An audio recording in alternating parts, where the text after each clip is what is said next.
Olá, mulher linda, sábia e que edifica ao lar. Eu sou Eliane Cristine e estamos lendo juntas o livro A Vida é Dura, mas Deus é Fiel, da autora Sheila Walsh. Esta leitura foi autorizada. Para a aquisição do livro, entre em contato com a editora Thomas Nelson.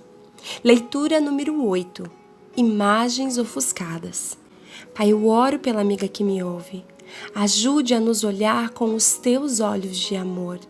Pai, nos ajude a ter discernimento para entender o teu tempo e o teu modo, e que possamos buscar estar no centro da tua vontade, que desejemos ser mais parecidas com Jesus e que tenhamos percepção daquilo que o Senhor quer para as nossas vidas. Eu oro por mulheres que precisam no dia de hoje de revelação para estar na tua presença e para buscar a tua face. Eu oro em nome de Jesus. Amém.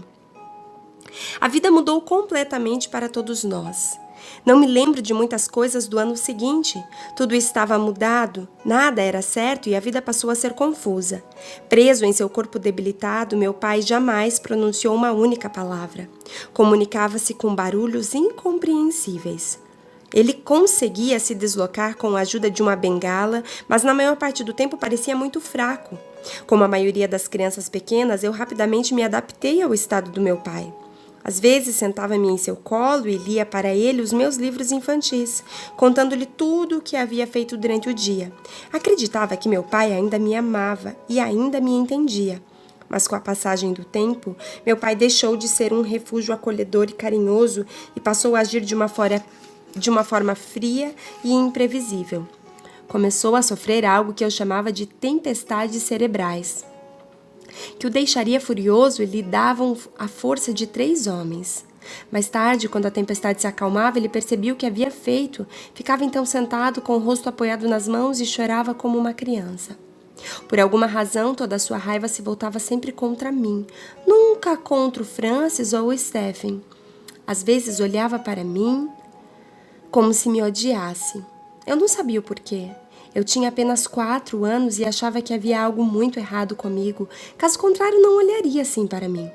Certo dia, pouco antes do meu 4º aniversário, eu estava ao lado de uma lareira brincando com Hyde, o filhote que ele havia me dado no Natal anterior. Vi meu pai se aproximar de mim com um olhar estranho. Ele levantou sua bengala e naquele momento eu sabia que ele iria me bater. Em pânico, puxei sua bengala, ele perdeu o equilíbrio e caiu. Ficou deitado ali, grunhindo, e eu tinha certeza de que eu era a culpada. Mamãe veio às pressas para ajudar-lhe, e eu corri para o meu quarto e me escondi, tremendo de medo. Em algum momento, meu pai precisou ser internado num hospital psiquiátrico para o bem dele e o nosso. Ele resistiu por mais alguns meses e então foi para casa. Finalmente em paz com o Senhor, mas em meu pequeno coração não havia paz. Eu passaria a acordar no meio da noite gritando: ó Deus, porque eu sou tão miserável, eu me odeio. Alguma porta em meu coração se trancou e eu enterrei uma parte da minha vida durante muitos anos. Mamãe sobreviveu com uma renda muito pequena.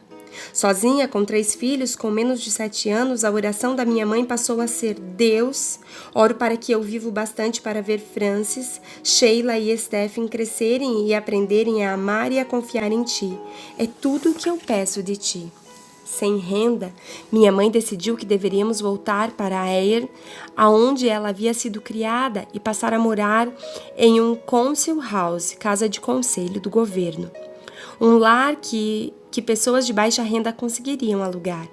O governo nos concedeu também o que na época chamavam de pensão de viúva, cerca de 16 libras ou cerca de R$ 65 hoje, por semana, que ela recolhia na manhã de toda terça-feira. Lembro-me exatamente de que era uma terça-feira, porque às vezes na segunda à noite nós já não tínhamos mais nenhum papel higiênico. Nunca havia o bastante para pagar todas as contas, mas de alguma forma minha mãe dava um jeito. Ela administrava cada centavo e de vez em quando os membros da igreja que frequentávamos nos ajudavam. Visto que sua saúde nunca se recuperou completamente após a morte do papai, mamãe não pôde voltar a trabalhar. Ela fazia com que a pensão bastasse, manteve um lar aconchegante para todos nós e sempre estava em casa para nos receber quando voltávamos da escola. A trombose do meu pai, seus ataques de fúria e sua morte pareciam afetar-me mais do que a qualquer outro membro da família. Eu ia à igreja e ouvia o pastor dizer: aqueles entre vocês que perderam um marido, um pai ou uma mãe podem se alegrar com o fato de que algum dia irão vê-los novamente. Mas eu não queria rever meu pai, eu tinha medo dele. Durante muitos anos, após a morte dele, eu continuei tendo o mesmo pesadelo. Ele vinha me pegar porque eu havia puxado sua bengala e o fizera cair naquele dia.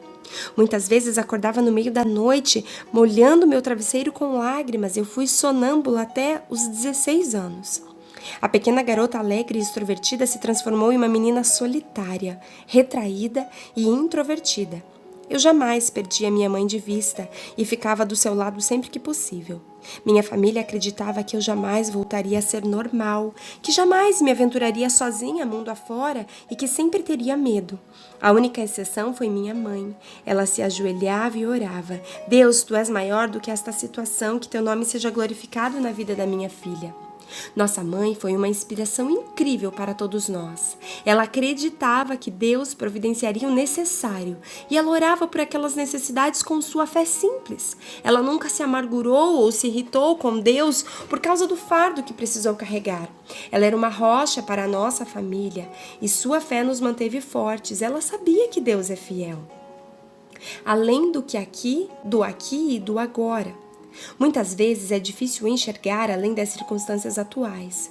Quando você perde um emprego e não sabe se conseguirá encontrar outro antes de esgotar seus recursos financeiros, ou quando seu namorado ou marido diz: eu não a amo mais, vamos pôr um fim a tudo isso. Esses são os momentos em que achamos que Deus não é fiel. Alguns olham para o incrível desastre, a dor e o sofrimento na vida de Jó e dizem que Deus não é fiel, mas Deus impôs limites ao que Satanás podia fazer contra Jó. Primeiro, ele disse a Satanás: você pode fazer o que quiser com sua riqueza, mas não pode tocá-lo fisicamente. E mesmo quando Jó perdeu toda a sua riqueza, seus filhos e suas filhas, ele passou pelo primeiro teste de Satanás e, em vez de amaldiçoar seu Deus, ele reagiu à sua própria tragédia dizendo: saí nu do ventre da minha mãe e nada terei quando eu morrer. O Senhor me deu tudo o que tinha e por isso era seu direito tirá-lo de mim.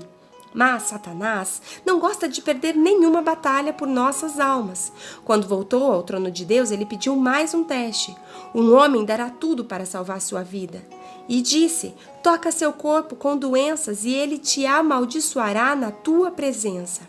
Deus permitiu que Satanás executasse seu plano, mas novamente lhe impôs limites. Faça com ele o que bem quiser, mas poupe a sua vida.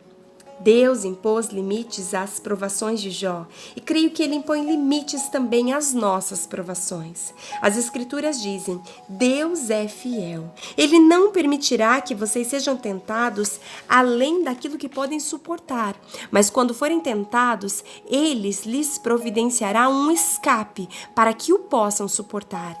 Primeira carta aos Coríntios, capítulo 10, capítulo 10, versos 13. Mesmo assim, você ainda pode ver Deus como um cruel administrador por permitir que Satanás causasse essas incríveis calamidades na vida de Jó. Mas Deus conhecia o resultado. Infelizmente, Jó não. E nós também não.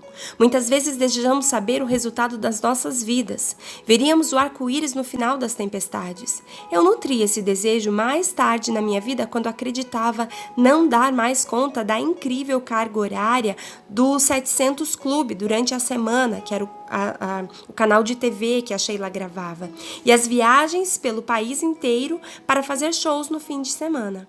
No entanto, hoje entendo como esse desejo é arrogante.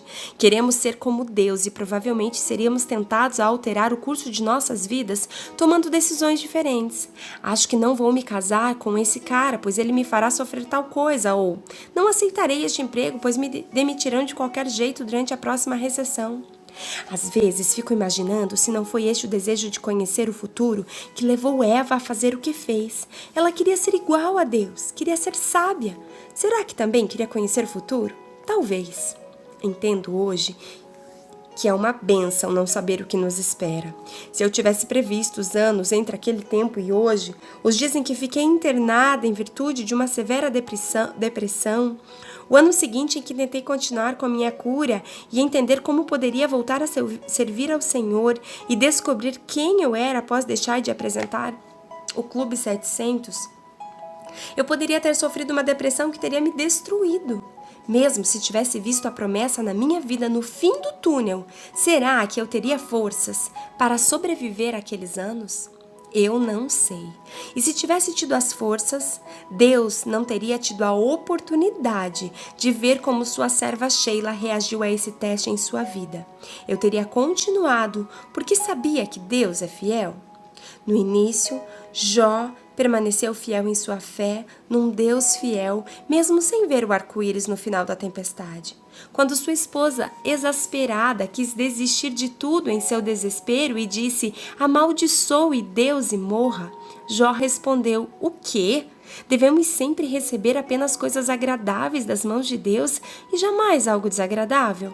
Jó capítulo 2, versos 10. O versículo continua, e assim nisso tudo Jó não disse nada errado. Jó sabia que Deus é fiel. Minha mãe também sabia. Por saber que Deus é fiel, ele respondeu à sua oração: "Que teu nome seja glorificado na vida da minha filha." Quando eu tinha 11 anos, um evangelista passou por nossa cidade. Lembro-me de como ele explicou que Deus não tem netos, apenas filhos e filhas. Muitas pessoas seguiram seu apelo e foram à frente, mas eu não consegui me mexer. Mas naquela noite eu disse à minha mãe que eu queria me tornar cristã. Ajoelhamos-nos juntas no meu quarto e minha mãe orou comigo e eu me tornei uma filha de Deus. Uau, glória a Deus! Deus não tem netos, Deus tem filhos. E Ele não tem filhos preferidos, Ele tem filhos íntimos. Que chave preciosa! Que você possa buscar essa intimidade do Senhor para receber essa aceitação, receber essa adequação do reino de Deus para a tua vida. Porque para o Senhor, você é perfeita, adequada e uma mulher feita de modo extraordinário, criada para louvor e glória do Senhor. Um grande beijo, Deus te abençoe e até a nossa próxima leitura.